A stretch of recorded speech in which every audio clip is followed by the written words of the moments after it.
right. Donald Trump Jr. emails, are they incriminating? It's really depends on your point of view.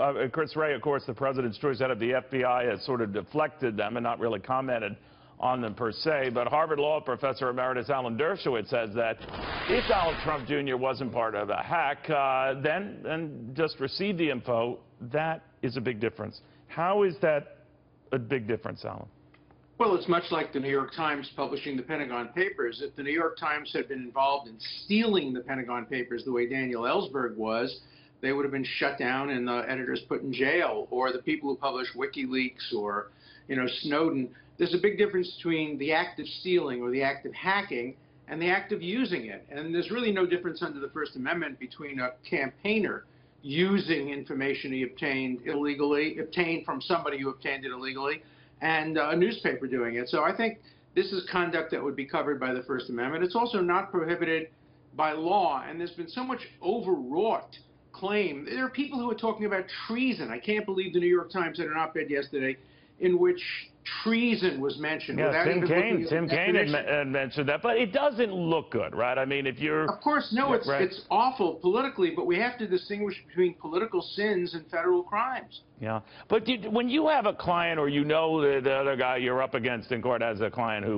who has misrepresented something, lied about something, maybe innocently enough, but don't you zero in on it and say, what else have you not told us? Of course, and it's not a crime to lie. It's only a crime to lie to an FBI or law enforcement official or to lie under oath. And so lying, again, is a political sin but not a crime. But of course it makes it harder to believe other things that were said. We don't know what went on at that meeting. So far all we have is the account of Donald Trump Jr., who was given different accounts. By the way, all the accounts have said that one of the subjects was the Magnitsky bill, the adoption of children, sanctions, all of that, which are perfectly appropriate to discuss with a candidate in a campaign.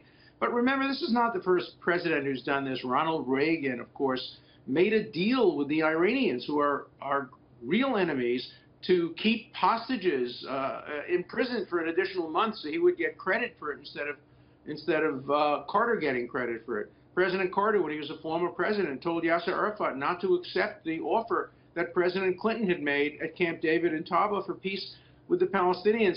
We have to look to precedent. We have to look at the law. We can't just assume that because we disagree, and I do disagree, with the meeting having occurred the way it occurred, that suddenly becomes criminal or treason. We just have to not broaden and expand criminal law by focusing and targeting our enemies. I don't want to ever become what Stalin and Beria, the head of the KGB, became when Beria said to Stalin, "Show me the man and I'll find you the crime." There are some Democrats who were saying, look, Trump's so bad, we need to get him, so we'll come up with a crime, no matter how stretched it is, no matter how it is not based on the text of the statute or the Constitution. We shouldn't be doing that. But, Alan, what if we now know that this is happening at the Trump Tower, I believe, a floor below where, Donald Trump was working? There's a possibility that maybe Donald Trump did bump in to this group. No, we don't know, but would that change things?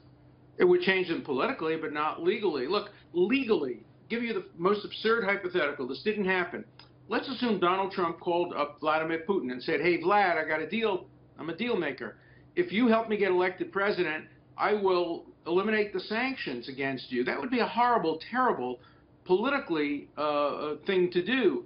But I can't find a statute that would violate. It probably should, and maybe Congress should get busy passing a statute saying that no campaign can accept information from a foreign government. But the current statute that says you can't get campaign contributions would not constitutionally be applicable to information used in a campaign. Look, what campaign is going to turn down political dirt against an opponent? This is historically from the time of Jefferson.